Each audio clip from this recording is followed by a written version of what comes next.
அவலம் நுஅம்மிருக்கும் மா யததக்கரு ஃபீஹி மன் ததக்கர், படிப்பினை பெறுகிற வயசை நான் உனக்கு கொடுக்கலையா உனக்கு? அடுத்து சொல்றான் வஜாஅக்குமுன் நதீர், உன்னிடம் எச்சரிக்கை செய்பவரும் வந்தார்.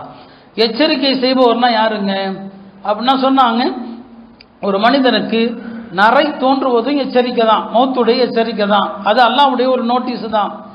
முதுமை அதுவும் ஒரு எச்சரிக்கை நோட்டீஸ் தான்.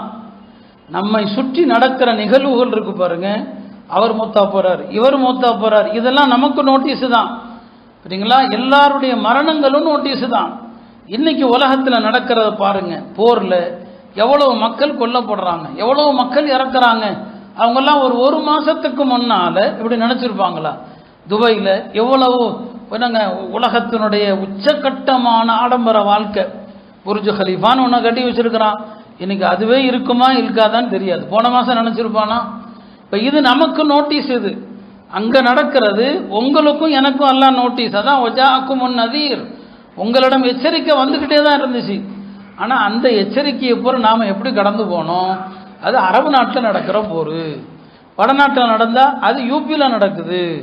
இவனுக்கு தெரியல, இவனுக்கு தான் அது நோட்டீஸ்ன்னு சொல்லி அடுத்து தமிழ்நாட்டுக்கும் வரும், நல்லா நோட்டீஸ் விடுறான்.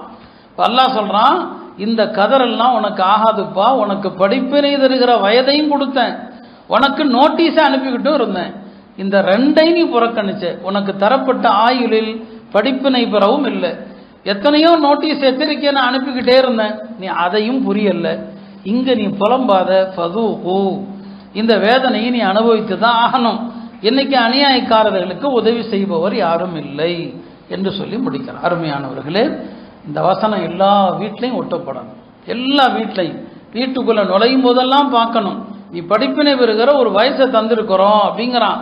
அப்ப நம்ம போறப்போ வர்றப்போ எல்லாம் என் வயசு என்ன இன்னைக்கு ஒவ்வொருத்தரும் கேட்டுக்குங்க, இன்னைக்கு எனக்கு வயசு எத்தனை?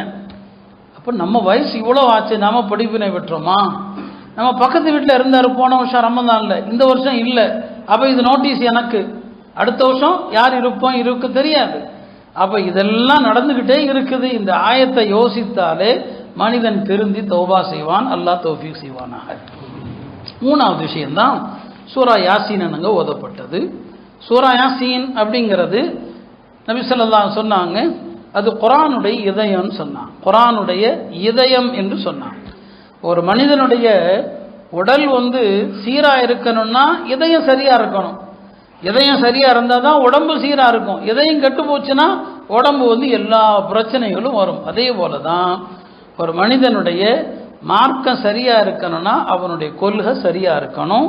இந்த சூரா யாசீன் இஸ்லாமிய அடிப்படை கொள்கைகளை அழகா தெளிவா சொல்லுது. மறுமைக்கு பிறகுள்ள விஷயங்கள் அதையெல்லாம் தெளிவா சொல்றதுனால ஒரு மனிதனுடைய கொள்கை சரியானா இஸ்லாம் சரியா இருக்கும். அதனால இந்த சூறாவை கல்புன்னு சொன்னாங்க. அது குர்ஆனுடைய இதயம்னு சொன்னாங்க. யாசீன்னா என்ன அர்த்தம்? பல கருத்துக்கள் இருக்குது. ஒன்று, இதெல்லாம் தனித்தனி எழுத்துக்கள், அலிஃப் லாம் மீம் ஹா மீம் தாசீன், அது மாதிரி தனித்தனி எழுத்துக்கள். இந்த தனித்தனி எழுத்துக்களுடைய ரகசியம் என்ன? அல்லாஹ்வுக்கு தான் தெரியும். இது ஒரு கருத்து. சில பேர் சொன்னாங்க யாசீன்ங்கிறது நபி ஸல்லல்லாஹு அலைஹி வஸல்லம் பெயரு அப்படின்னு சொன்னாங்க.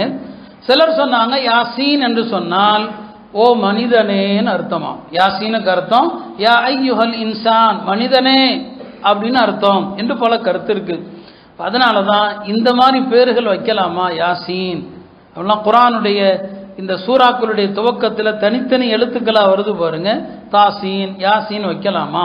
இன்னும் உலமாக்கல்ல ஒரு சாரார் வைக்கக்கூடாது, மக்ரூ அப்படிங்கிறாங்க. ஏன்னா அதனுடைய அர்த்தம் என்னன்னு தெரியல, அது என்ன கருத்தை பொதிந்திருக்குன்னு நமக்கு தெரியல. அது அல்லாஹ்வுடைய திருநாமமா கூட இருக்கலாம். அதனால வைக்காமல் இருப்பது நல்லது. வைக்காமல் இருக்கிறது ஹராம் அல்ல, ஆனால் தவிர்ப்பது நல்லது என்பது தான் பெரும்பாலான அறிஞர்களுடைய கருத்தாக இருக்குது. இந்த யாசீன் சூறாவுக்கு நிறைய பெயர்கள் இருக்குது. பெயர்கள் என்னங்க பல உண்டு. ஒரு ஹதீஸ்ல வருது, இந்த சூறாவுக்கு மொய்மான்னு சொன்னா பொதுவானதுங்கிற அர்த்தமும் இருக்குதான். பொதுவானதுன்னா என்ன? இந்த சூறாவை ஓதுறவனுக்கு இம்மை மறுமை இரண்டு உலகத்தினுடைய ஹைறுகளும் பரக்கத்துகளும் கிடைக்கும் அப்படின்னு ஒரு அர்த்தம் இருக்குது. இந்த சூறாவிற்கு முதாஃபா, துன்பங்களை தடுக்கிற சூறா, எல்லா விதமான துன்பங்களையும் தடுக்கிற சூறா என்ற ஒரு பேரும் இந்த சூறாவுக்கு என்னங்க இருக்குது. அதனால தான் ரசூல் ஸல்லல்லாஹு அலைஹி சொன்னாங்க, இக்ரஉ யாசீன அலா மௌதாக்கும், உங்களில் மரணத்திற்கு நெருக்கத்தில் யார் இருக்கிறாங்களோ அவங்க பக்கத்தில் யாசீன் ஓதுங்க. இப்போ யார் சக்கராத்தில் இருக்கிறாங்களோ அவங்க பக்கத்தில் யாசீன் ஓதப்பட்டால் அவங்களுடைய ரூஹு லேசாக பிரிஞ்சிடும். அதனால் அவங்க பக்கத்தில் யார் இருக்கிறாங்களோ அவர்களுக்கு நீங்கள் என்ன செய்யுங்க, யாசீன் ஓதுங்கன்னு சொல்லி.